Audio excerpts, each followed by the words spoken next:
So, everybody's had a chance to read that. Now, this is a digression, mostly for new lawyers, really. Okay? Some people say, oh, I got a protection from abuse case. Okay, great. Or, you know what, I got a protection from harassment case. Great, good. Let's go into court and prove harassment. Great. Is there a law that relates to the cause of action? If there is, you better have read it. Okay?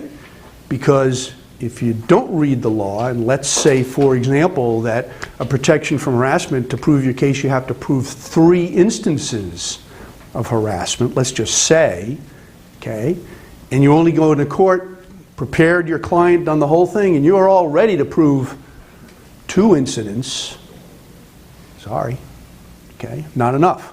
Always read the statute. And likewise, you say, as you're preparing the case, you say, well, this sounds like there might be a hearsay problem in here.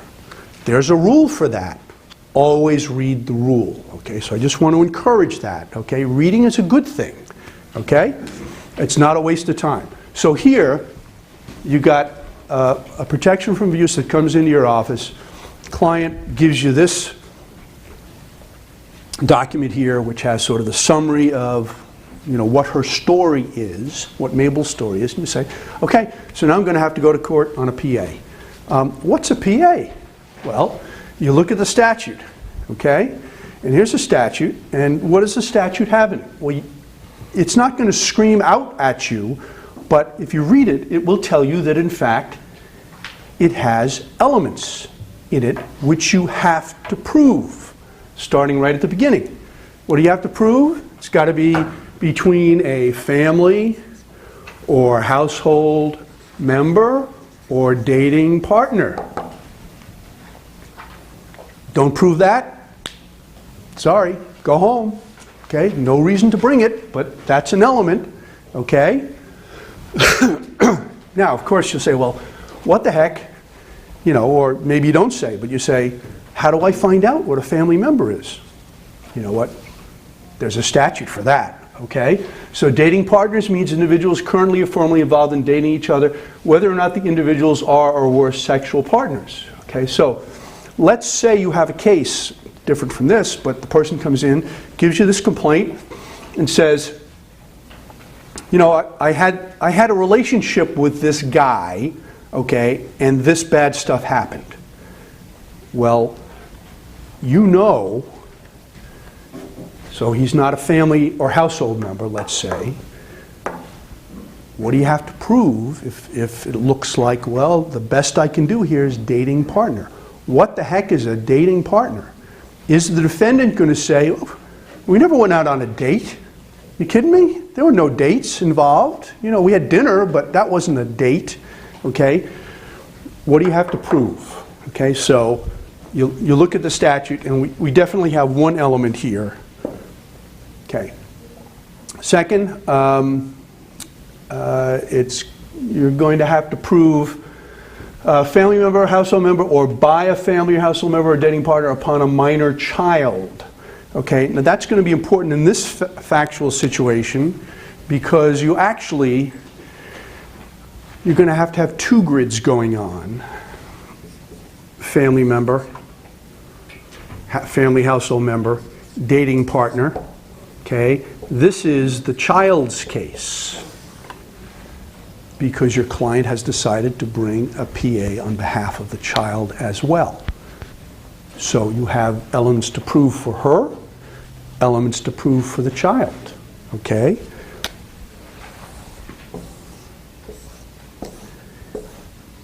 Which I will say, as those of you who've done these kinds of things probably know, that's a tougher case. Okay? Because usually the violence or the threats or the bad things are usually not directed at the child. The child is a bystander to it.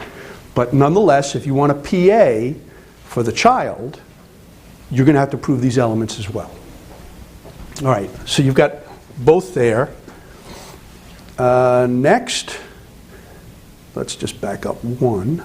So then you go through, okay, so now I have kind of a laundry list, because eventually you're going to have multiples of these and it's going to say or. So it could be that kind of abuse, A or B or C or D or E, and you can put together any combination of these things that you want.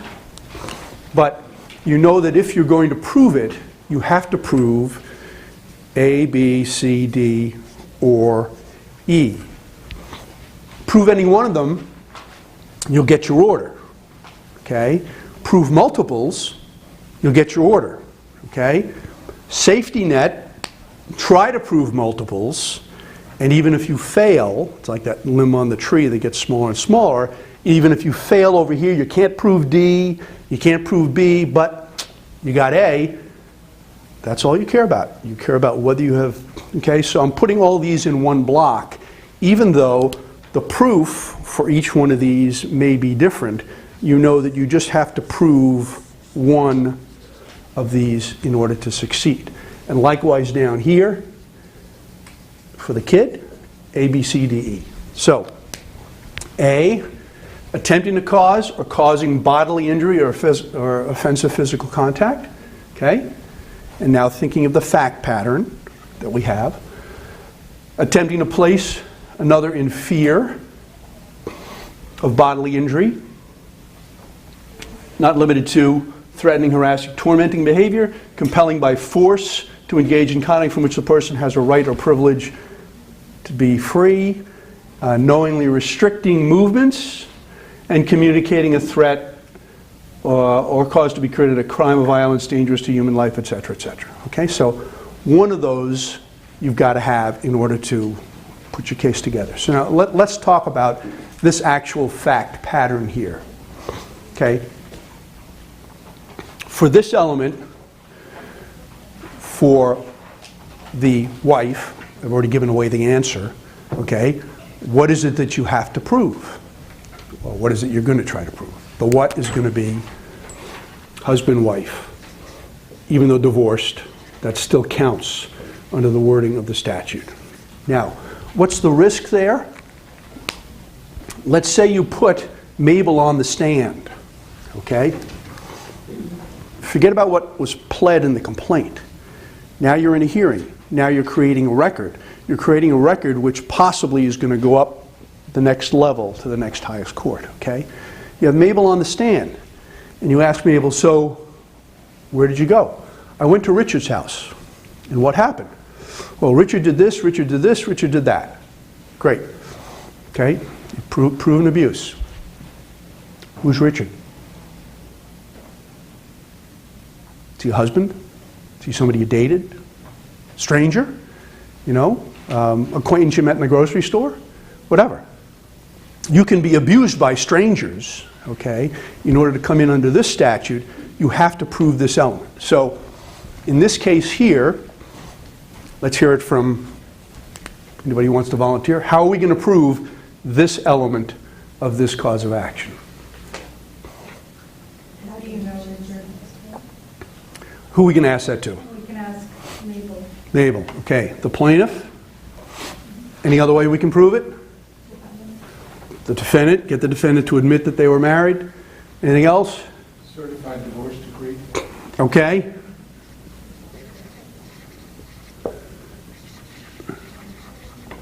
Anything else?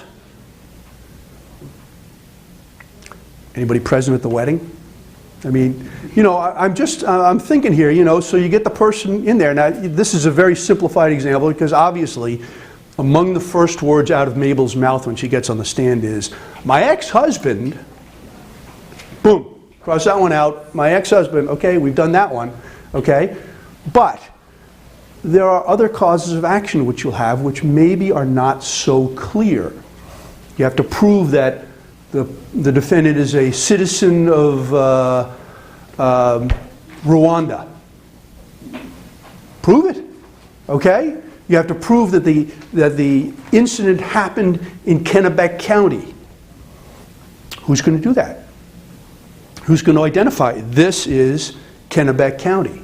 Okay, plaintiff, defendant. I mean, you think about it. Now, you're probably not going to bother to call somebody who went to the wedding because you have the plaintiff and you have the defendant, but there may well be instances where you're going to have to just go further steps down the road. Likewise, as I was, and we'll get to it here, in terms of injuries, okay, in this case the strangulation, who are witnesses for that? Okay, well, you could call the plaintiff. Yes, you could. Okay, you might call the neighbor. Okay, you might call the doctor. You might call the nurse. Okay, you might have 6 or 8 or 10 different ways of proving it. The medical records, so on and so forth. Okay, so it's just important that every single one of these things be thought out. So if we go back here to A, and thinking about this particular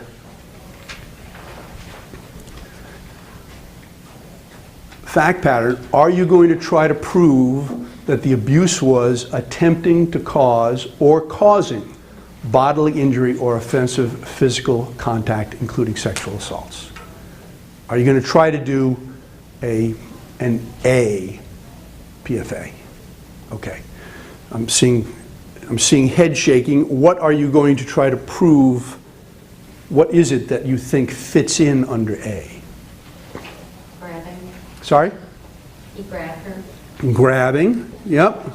Choking. Choking. He shoved her. Shoving. Okay. You see where this is going, and it's really pretty straightforward. Okay? Witnesses to prove that. You're going to have the plaintiff. You might have the defendant, although the defendant may well deny it, as he denied it to the police officer as to what happened. Anybody else? The child. Maybe the child. How old is the child? Don't know. Okay? Exhibits. Did they have an expert from the hospital? Okay, attempting to cause or causing bodily injury. Okay. And so you're not talking about you're not talking about the incident itself, but the fact that there was bodily injury at the other side. Okay, so you got a hospital person here, maybe a doctor. Okay. Exhibits? Photographs. Photos. What other exhibits might you have to prove this? Now, so and I understand that many times the cases that you get, you don't see these cases till you walk in the courthouse. And this is what you got, okay? You got a body here, a person who may have text messages on her phone, she may have some photographs, she may still have, signs, things like that. You're going to work with what you got. But this case presupposes that you actually have a little bit of time, at least a week, maybe a month, okay? And so you have the luxury of sitting in your office and saying, how am I going to prove bodily injury in this case here? What is going to be most persuasive to the court that there's bodily injury? So, okay, hospital personnel. You would have time in that kind of circumstance to talk to hospital people, subpoena hospital people. If the scars are still there, have photographs taken before they fade, before the hearing occurs. What other kind of exhibits would you have? Medical records. Okay, medical records. Other things that would prove attempting to cause or causing bodily injury or offensive physical contact. Police reports. Police report. We're not concerned at this point about issues of admissibility. We're just sort of brainstorming what are the things that might be helpful, probative of this issue. You're putting them together. You're going to worry about admissibility after you put your list together. Okay? And others. Anything else? Yeah. He wrote any text messages afterwards suggesting that this is intent. Okay. Texts. Okay. Okay. So, all right, we're going to try for A. Are we going to try for B? Attempting to place or placing another in fear of bodily injury through any course or conduct, including threatening, harassing, tormenting. I'm assuming the answer to that is yes. We're going to do that. We will probably do it. You can write in here. You'll do it through the plaintiff. If the child is old enough, you might do it through the child. Placing another in fear, probably not the hospital records, probably not the hospital personnel. Anybody else you can think of that you might want to throw into that category? Neighbor, heard the screaming, okay? Saw these people interacting, saw her running out of the house, with fear on her face. Okay, good. And so one of the things, you've probably run into this, and it's not just for protection from abuse cases, but sort of in general, is that many times lawyers will rely only on their client to carry the weight of the whole case. That's okay, because as long as you hit every single element, you've done what you have to do. But you also have a burden of persuasion, okay, in terms of persuading the court, not just that you can prove every single element, but that your proof is stronger than the other side's proof, because the other side's going to come in and they're going to deny or deny or deny. Okay? So, something to think about is whether you really want to put the weight of the entire case on your client, or whether you are better off bringing in people who have no dog in the fight, or even if they have a little dog in the fight, it's not the same dog that the plaintiff's got. And so in this case here, yeah, can you have the plaintiff talk about, I was scared out of my wits? Yes, you can. That's important. It's powerful. Good. But if you had the neighbor too saying, man, I saw Mabel that day, that time, she went screaming out of the house with this look of fear on her face, is there any doubt about having proven B? Okay, you're sort of bolstering by using other witnesses that are in the area. Okay. All right. C. Compelling a person by force, threat of force, intimidation to engage in conduct from which the person has a right or privilege to abstain. Blah blah blah. Are we going to try to do C under this fact pattern? Anybody? Yeah? And what is it under C that we're going to want to focus in on? Blocking the door. Blocking door. Telling her he would kill himself if she did not extend the visit. All right. And so we're going to go, all right, and telling he would kill her. No, kill himself. Kill himself, I'm sorry. If she did not extend the visit. All right. Good. I'm raising the question here. Compelling a person by force or threat of force, if that's the only proof that you had, is force or threat of force against yourself sufficient to justify an abuse order under C? That's all you had. The husband, wife and husband, none of this other stuff here, but the husband says, if you take the kid away today, I'm going to kill myself. It also says or intimidation. I'm going to kill myself. Am I intimidating? It doesn't say who I'm supposed to be intimidating or who I'm supposed to be threatening force to here. The question is, what's a judge going to do with that? And so the fact that you have the blocking the door in there as well, this is again one of those things where you can prove this element C just by the blocking the door, because that's compelling a person by force or threat of force. You've satisfied your element. Shouldn't you add the icing on the cake? Questionable whether someone's threat to kill themselves falls under C. And I don't know the answer to that. Has anybody had a case as to whether? I've tried that years ago and was successful. Because it doesn't say who the threat of force Has to be against? Okay. All right. So I would certainly feel more comfortable if I had blocking the door and a threat of suicide rather than just a threat of suicide. But I think that it's an important piece there. Anything else that we're going to prove in order to prove compelling person by force, threat of force, et cetera, et cetera? Anything else in this fact pattern? Witnesses for that, you're going to have the plaintiff, you might have the child, whomever. Are there going to be any exhibits? Okay. Only thing I can think of here is possibility of you might want to have a diagram of what the house looks like.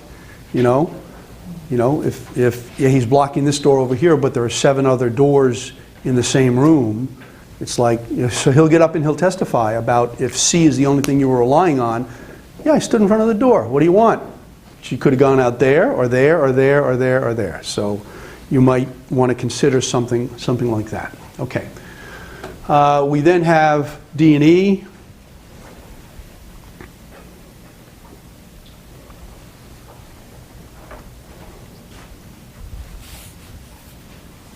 Restricting movements of another person without consent. Okay, and E, communicating a threat to commit. Anybody not understand where all this is going? I mean, what the process is here? We don't really need to go through every single piece of the process. But what this does is, at least for her case, Mabel's case, not for the child's case, but for Mabel's case, this gives you the roadmap. Okay? So now you know, after you've done this kind of analysis, what witnesses do I need to put on the stand?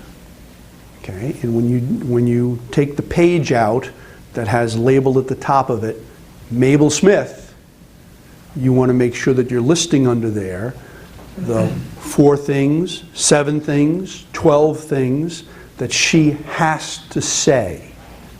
Okay? Likewise, on your exhibit list, you're going to be making an exhibit list where you're going to have, if you want to do the full, everything that's been suggested, you're going to have a divorce decree, you're going to have photos, you're going to have texts. We'll talk about how to put those in exhibit form, medical records, police reports, because you know that those were useful and you know exactly why they were useful to prove whatever element of the cause of action. Okay? So this really does give you the roadmap of what you're going to then have to assemble and prove when you get to trial. Questions? Okay. The child's case is more difficult. Okay? In terms of just going back. We'll go backwards here. Are you going to try to prove E in regards to the child? Communicating to a person a threat to commit or to cause to be committed a crime of violence dangerous against the person to whom the communication is made or another, etc., is to place the person, blah, blah, blah, in reasonable fear the crime will be committed. Is that going to apply to the child? How many think yes? How many think no? Okay. So some of you, I mean, we're talking about this person coming in, laying out the story, giving you the complaint. Okay. You're meeting face to face with this person and you have time to think about it, and you think about, well, you know what? Some of you would say, I'm going to take a shot at E. And if you do, then you're going to have to describe what it was that you think falls under E, who are your witnesses, what are your exhibits, what other kinds of things are you going to present to the judge to try to prove E. Okay? For those of you who decide either, yeah, it might work, but you know what? I don't want to be perceived as stretching the circumstance. I'm not going to go with E. Those are valid discretionary choices that lawyers make all the time in terms of whether to pursue a claim, whether not to pursue a claim. The only thing I would tell you is you can't fall in the middle. Okay? You can't say, well, you know what, I'll take a shot at it, but I don't know what witness or exhibit I would use. If you're going to do it,